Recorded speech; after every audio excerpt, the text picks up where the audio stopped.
trafic de drogue, le député Carl Olive, j'embrasse, qui est venu me voir sur Europe 1 d'ailleurs, veut envoyer l'armée dans les quartiers. Êtes-vous d'accord avec lui? Oui ou non? Dites-nous ce que vous en pensez. Oui ou non, l'armée dans les quartiers? En tout cas, il a le privilège, il a au moins l'avantage de proposer quelque chose, en tout cas, Carl Olive. L'armée dans les quartiers, Jean-Michel, c'est oui. Je dis oui, parce que force est de constater que la police ne suffit plus. Voilà, alors c'est un aveu d'échec. Hein. Comment? C'est un aveu d'échec. Alors, si c'est pas la faute des policiers, c'est la faute on leur donne pas les moyens de pouvoir exercer leur travail dans des conditions qui soient acceptables pour eux, pour leur sécurité et pour la mission qui leur est confiée. Donc à partir du moment où ils ne peuvent plus remplir leur mission, il faut bien faire appel à d'autres gens. Il y a qui d'autre à part les gendarmes et les policiers? C'est l'armée. Et voilà, ça se fait dans plein de pays. L'armée intervient quand il y a des situations extrêmes pour rétablir l'ordre. Je vais vous dire quelque chose. Vous savez, il y a quelqu'un qui me disait tout à l'heure, c'est que aujourd'hui, sachez que la délinquance est 100 fois plus armée que beaucoup de patrouilles de police. Donc forcément, l'expression c'était nous on est en Ligue des Champions et eux ils sont en Ligue 2 en termes d'armement. Exactement. Donc à un moment, aujourd'hui, vous vous rendez compte que la police n'ose plus aller dans beaucoup de territoires. Donc à un moment, il va falloir trouver des solutions. Alors je ne sais pas si c'est l'armée, mais il va falloir trouver des solutions. Parce que là, on le voit, le week-end qu'on a passé, là, vous avez vu le nombre de drames qu'il y a eu ce week-end dans toutes les villes de France. Tout le monde est touché. Donc c'est quand même, ça commence à devenir extrêmement grave. Donc à un moment, il va falloir prendre des décisions. Alors Gilles Verdez, je sais qu'il a mis non, mais de toute façon, Gilles Verdez, il veut que ça continue comme ça. Et Gilles Verdez, c'est le laxisme à l'état pur. Donc forcément, Gilles, vous êtes dans votre rôle et je comprends que vous mettiez non. Mais à un moment, non, mais vous n'avez jamais aucune solution, ni vous, ni Thomas Guénolé. C'est pas vrai, non. J'ai des solutions, mais pas celle-là. Vous avez vu la différence entre Gilles Verdez et vous? la drogue. J'ai des solutions, mais pas les mêmes. La différence entre Gilles Verdez et vous? Gilles Verdez est un professionnel de la télé et vous venez discuter alors qu'on ne vous a pas donné la parole. Merci Gilles, vous êtes un professionnel. Bravo. Alors, première remarque, vous avez raison, Cyril. Effectivement, avant, quand on commentait ce genre de trucs, c'était dans les quartiers de 2-3 villes. Oui. Aujourd'hui, c'est toutes les villes. C'est ça. Les grosses villes, les moyennes villes, les petites villes. Enfin, vraiment, toutes les villes sont gangrénées par le trafic de drogue. Mais après, pardonnez-moi, mais je trouve que cette sortie du député Carl Olive est totalement inutile, puisqu'en fait, on veut envoyer l'armée, mais en fait, on va en faire quoi? C'est-à-dire que l'armée va arrêter les trafiquants. Ce que me dit Bruno Pomar, il me dit non, Bruno Pomar, en fait, je vous explique ce qu'il faut faire, l'armée. L'armée, quand on dit envoyer l'armée dans les quartiers, je vais vous expliquer comment ça se passe. C'est pas l'armée qui va aller derrière les trafiquants de drogue, pas du tout. C'est sécuriser les quartiers avec l'armée et ensuite envoyer la BAC, envoyer la police. C'est ça. C'est pas envoyer l'armée dans les quartiers et vous allez avoir des militaires qui vont aller taper aux portes, défoncer les portes et dire est-ce que vous avez de la marijuana? Donc en fait, l'armée fera des rondes dans les quartiers. Non. C'est l'armée, non. L'armée sécurise pour que la police puisse rentrer et faire son travail dans les quartiers. C'est ça, en fait. C'est pas tout à fait l'armée. Et c'est ce que me disait mon ami Bruno Pomar. Il est d'accord avec moi là-dessus. C'est ça, en fait. C'est moi cette idée-là, que l'armée sécurise, même si l'armée ne veut pas, sachez-le, sécurise juste, parce que, je vous le dis, l'armée, c'est pas la police. Et on adore la police, on adore l'armée, je vous le dis. Mais l'armée, c'est pas... Ils vont tirer 3 fois en l'air, L'armée, il y a un truc, donc c'est ça le problème. Donc, c'est-à-dire que l'armée va tuer les gens. Non. Quoi? Elle va tirer sur des gens. Non, oui, non, mais l'armée... Non, pas là. Si là, elle est juste en sécurisation, oui. Vous voyez ce que je veux dire ou pas? C'est juste sécuriser le quartier pour pouvoir... Aujourd'hui, il y a des patrouilles de police qui ne rentrent plus dans certains quartiers. Donc c'est parce que c'est une volonté politique qui ne veut pas qu'ils rentrent, parce que sinon on peut permettre à la police de faire son travail et de rentrer dans les quartiers, puisqu'aujourd'hui, ils ne peuvent pas y aller puisqu'ils ne se sentent pas en sécurité. Mais ils ont peur de bavure, ils ont peur de bavure aussi. La police ne rentre pas parce qu'elle est paniquée en fait. Bien sûr, parce qu'ils ont peur d'avoir une émeute ou un truc comme ça. Donc c'est une volonté politique. Donc si l'armée sécurise, c'est aussi une des solutions qui est préconisée. Voilà, oui. Mais moi, je vais m'aller plus loin. Je suis pour qu'on envoie l'armée en cas d'émeute. Moi, je vois des scènes de policiers qui se font tabasser, qui se font caillasser, qui ne se font pas respecter. Et les pauvres, les policiers, ils font avec les moyens qu'ils ont. Et qu'on envoie l'armée, qu'on inverse ce rapport de force. Aujourd'hui, c'est la police qui a peur des délinquants, mais on est où? Donc, si l'armée permet d'inverser ce rapport de force, allons-y. Donc, on va arrêter les délinquants et les délinquants, on les met où? Les trafiquants, déjà, on les met hors d'état de nuire. On arrête en prison, les prisons, elles sont exsangues. Non, mais Géraldine, si on vous écoute une fois de plus, alors là, on fait rien.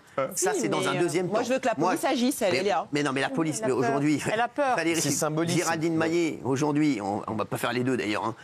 Géraldine Maillet, aujourd'hui, sachez que la police ne peut pas intervenir dans certains quartiers. Ils sont moins armés, beaucoup moins, et pas moins, beaucoup moins armés. Mais c'est une volonté politique si la police elle agit pas dans les quartiers. Géraldine, pas de bavure, non mais pas du tout. Il n'y a pas que ça. Non. Volonté politique, c'est pas que ça. Sachez-le, c'est surtout aujourd'hui qu'il n'y a pas possibilité d'y aller. Les mecs ne vont pas jouer leur vie pour aller chercher des dealers dans des quartiers. Dans des quartiers chauds, sachez-le, ils ne vont pas y aller. C'est un aveu d'échec, Cyril. Non, mais c'est bon, merci. Un aveu d'échec, mais là, aujourd'hui, les mecs, aveu d'échec ou pas aveu d'échec, à un moment, moi, je pense toujours à une seule chose. Je pense aux Français. Je pense aux Français qui n'en peuvent plus. Moi, j'ai habité au Lilas, sachez-le. Voilà, moi, j'étais dans des... voilà, il y avait des tours partout, et vraiment, ça se passait très bien. Mais à un moment, moi, je me rappelle, mon père me disait aussi, je ne peux plus aller soigner... dans certaines cités, je ne peux plus aller soigner dans certains immeubles parce qu'aujourd'hui, c'est impossible d'accéder pour aller soigner quelqu'un quand il faisait des visites à domicile. Donc aujourd'hui, il y a même les médecins, on oublie de le dire, les médecins ne peuvent plus aller dans certains endroits. Il y a des personnes qui sont en train de crever, ils ne peuvent pas aller les soigner parce qu'ils se disent qu'ils vont se faire arrêter par les dealers, par les trucs, par les choufs qui vont dire oui, attention, il y a un mec qui est chelou. Hein. Est-ce que vous vous rendez compte ? Donc aujourd'hui, moi je pense toujours aux Français, je pense toujours à l'urgence pour les Français.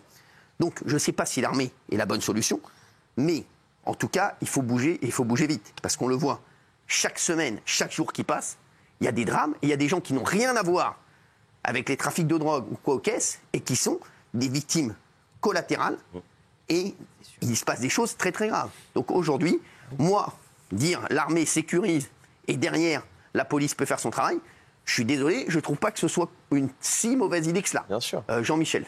Bah oui, même les pompiers, maintenant, ils se prennent, quand ils interviennent, ils se prennent des lave-vaisselle du 3e étage ou des objets comme ça, on balance tout, des coups de mortier, parfois des armes lourdes, etc. Donc là, à partir du moment où il ne faut pas dire qu'il n'y a pas de place dans les prisons. Ça, c'est un aveu d'échec, on reste les mains dans les poches, on ne peut rien faire. Comme mais sauf que moi, j'ai des potes qui habitent en cité, etc. Les mecs, ils me disent, et ils sont potes en plus avec les mecs, ils me disent, même nous, à un moment, ça devient compliqué. Il me dit, Cyril, ça devient compliqué. Quand on a notre mère qui vient nous voir, un truc, on a peur, on est obligé de prévenir, etc. Je vous jure que c'est vrai. Mais même les gens dans le quartier n'en peuvent plus. Les gens des quartiers, parce que l'immense majorité, il ne faut pas stigmatiser les quartiers, l'immense majorité ne pose aucun problème. Ils n'en peuvent plus. Il faut reprendre le problème à la base. Exactement. Si t'as des dealers. C'est une minorité, les mecs. Voilà. Hein, crois pas que tous les mecs. T'as des dealers qui font la loi, qui ont des Kalachnikov, qui ont des AK-47, qui ont des machins. On va aller leur prendre, mais on ne peut pas parce qu'on a peur d'eux. Gilles Verdez. Je partage votre analyse sur les territoires interdits de la République, inaccessibles aujourd'hui aux médecins, aux forces de l'ordre. Mais pour moi, l'armée n'est pas la solution. On n'est pas au Mexique. Alors, vous pouvez me dire, on n'est pas encore au Mexique, peut-être, mais on n'est pas au Mexique. Il faut arrêter avec l'armée. L'armée, d'abord, vous l'avez dit, ne voudra pas. L'armée n'est pas là pour ça. Donnons plus de moyens aux policiers. Mais on ne peut pas même sécuriser un quartier avec l'armée. Je suis contre. Mais Gilles Verdez, il y a une urgence. Vous êtes encore dans le rêve. J'ai mon ami Bruno Pomar, qui m'écrit du RAID. Exactement, Cyril. Il faut permettre à l'Office anti-stup et la PJ de faire le démantèlement des réseaux. L'armée en patrouille pour casser le sentiment d'insécurité pour les gens de ces quartiers. C'est tout. C'est l'armée en sécurisation pour pouvoir permettre aux gens de faire leur travail. Mais c'est peut-être pas la bonne solution. Mais aujourd'hui, Gilles Verdez, vous n'avez proposé zéro solution. Plus de police. Dire il faut plus de police et plus de moyens, vous voyez bien que c'est pas possible. Plus de policiers, T'es d'une mauvaise foi, mais il y a encore quelques mois, tu étais d'accord avec le fille qui voulait désarmer la BAC et maintenant tu dis qu'il faut plus de moyens pour la BAC. Si, bien sûr que oui. Non, j'ai pas dit, c'est pas vrai. Bien sûr. Il l'a dit. Cyril, il y a 3600 points de deal. Comment vous allez les sécuriser 3600 points de deal. Gilles Verdez, on va le faire petit bout par petit bout. Si on vous écoute, on ne fait rien, Gilles Verdez. Mais regardez-moi, s'il vous plaît, regardez-moi ce que vient de me dire Gilles Verdez. Tous ceux qui nous regardent ce soir, c'est insupportable d'entendre ça, Gilles. C'est insupportable pour les Français. Vous vous rendez compte comment vous baissez les bras? Vous êtes à l'image de ces politiques qui se sont succédés depuis des années. Il y a 3600 points de deal. Et bien justement, à un moment, si tu fais rien, il y en aura 4000, puis 5000, puis 15000. Mais Gilles Verdez, non, il y en a 3600, comment on va faire? Gilles Verdez, s'il vous plaît, continuez. Allez amener Fatou au restaurant et laissez les grands s'occuper des problèmes des Français. Merci. Je voulais rajouter juste un tout petit truc. Si donc il y a des dealers, ils dealent pourquoi? Parce que ça rapporte de l'argent, on est d'accord. C'est un marché qui est propice. Ben moi, pardonnez-moi, avant d'envoyer l'armée, je pénaliserai les consommateurs. Pour moi, le nerf de la guerre, c'est le consommateur. Les petits bourgeois là, qui prennent des petits pétards le week-end, c'est possible aussi, je suis d'accord. Des petits rails de coke en disant non mais c'est bon. En fait, ils ont du sang sur les joints et ils ont du sang sur les mains. Je suis d'accord avec vous. Et donc verbalisons. Si un consommateur, on lui dit il y a l'autre qui dit non parce qu'il doit s'en. Ouais, mais c'est pas grave. Mais si il y a des pays dans le monde où si on est pris avec un joint ou quelque chose comme ça, on va en tôle direct. Et ben je suis désolée. Si on dit toi t'es consommateur et tu vas prendre, on sait pas 2 ans, je peux dire que la consommation elle va baisser et les dealers ça va baisser direct. Alors, il y a Joseph qui m'écrit, Joseph Ségur, un ex-policier qui me dit l'armée n'a pas les moyens judiciaires, il faut mettre de la police. Exactement. Mais Non mais on sait ça, mais qu'est-ce qu'on dit tous les jours?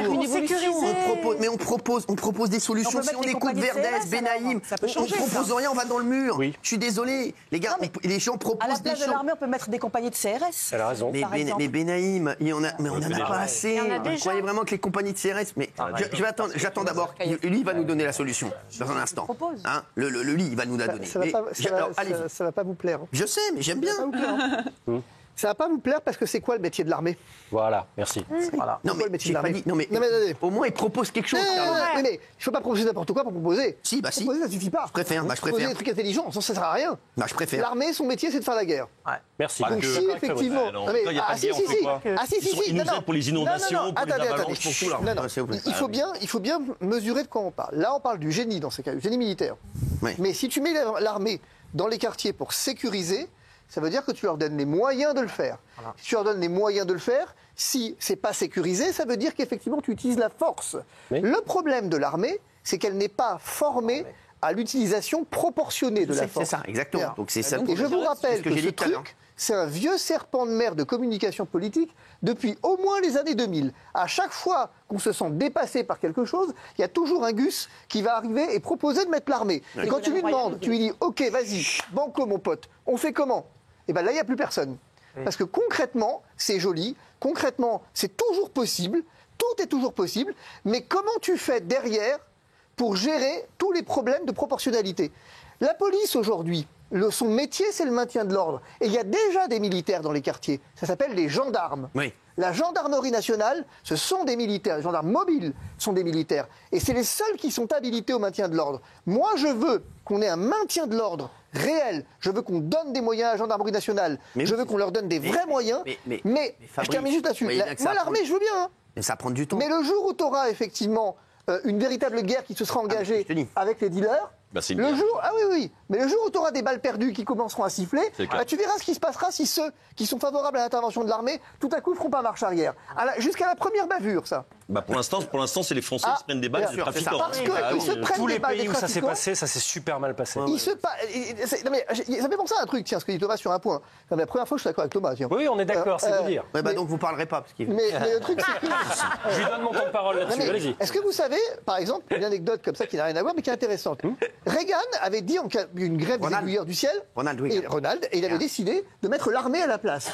Ça a été une catastrophe. Il y a eu des accidents d'avion absolument terribles parce que l'aviation militaire, c'est pas l'avion civil. Et ben c'est pareil en matière de maintien de l'ordre. Il y a Bruno Pomar qui vous dit, et le plan Sentinelle, c'est quoi Divisio? Non, Bruno Pomar, je ne réponds pas à Bruno Pomar. Bruno Pomar est dans l'insulte réelle, il est dans l'insulte tout le temps, dans la provocation permanente. Je ne réponds pas à Bruno Pomar, ça ne sert à rien. Et le plan Sentinelle? Bruno Pomar, non, le plan Sentinelle, c'est tout à fait autre chose au demeurant. On était avec les potes de la DER, PCJ de Lille. Aujourd'hui, mais moi, j'ai pas de problème. Moi, je suis d'accord, mettons l'armée dans les quartiers. Mais alors, acceptez l'idée que l'armée tire. À mon avis, il faut y compris sur des civils. À mon avis, il faut que le non, mais s'il vous plaît, il faudrait que le FSP des FCU fasse son travail. Moi, je suis évidemment d'accord. Mettons l'armée, pas de problème. Mettons les tanks, mettons effectivement les armes lourdes, mettons les bazookas et tirons. Mais je vous le dis, Fabrice Diviso et Gilles Verdet. Les mecs, plus de police, mais tout le monde est d'accord. Il n'y en a pas un ici qui va dire c'est normal. Mais c'est normal, Raymond, tout le monde le dit, ça, on est d'accord. Tout le monde le dit, personne ne le fait. Moi, je ne dis même pas plus de police. J'aimerais parler à Bruno Pomar. C'est pas la police qu'il faut mettre en plus. C'est quand tu vas chercher. Ils savent tous, les policiers savent très bien chez qui il faut aller taper à 6h du matin. Bien sûr. Ils tapent pas au hasard, ils n'ont pas besoin de l'armée, les policiers. Ils ont juste besoin qu'on leur dise quand tu vas rentrer dans ce quartier, tu vas aller chercher ce mec-là. Tu ne te mettras pas en danger parce qu'il sera hors de nuire pendant 20-25 ans. Et même les gens autour, on va les mettre hors de nuire. Vas-y, t'es un policier, on te fait confiance. Si tu mets un militaire et que le militaire il panique et qu'il se met à tirer sur tout le monde et des gamins de 14-15 ans, on va pleurer. Un militaire, pour moi, c'est pour faire la guerre. Là, pour l'instant, les mecs, on a un petit de 5 ans quand même qui nous a quittés. Je vous le dis. Donc voilà, donc je vous le dis. Après, le narcotrafic, c'est la guerre. Voilà, oui, arrêtez. Non, mais les mecs, avec tous les drames qu'il y a, je dis pas que c'est la bonne solution. Mais je dis, il faut trouver en tout cas des solutions. Oui, mais assez on l'a pas trouvé la bonne solution. Parce que le remède, c'est pas pire que le mal. Oui, à 88%. Voilà, oui, à 88%. Je ne pensais pas que c'était autant. Mais c'est pas le sujet. Bravo. Non, mais c'est bon, s'il vous plaît. Merci. Merci, Fabrice Diviso, vous avez été excellent. Même quand on n'est pas d'accord, vous êtes bon. Vous voyez que je vous dis? C'est le cuir de vachette, ça. Merci. Allez, à tout de suite sur CNews.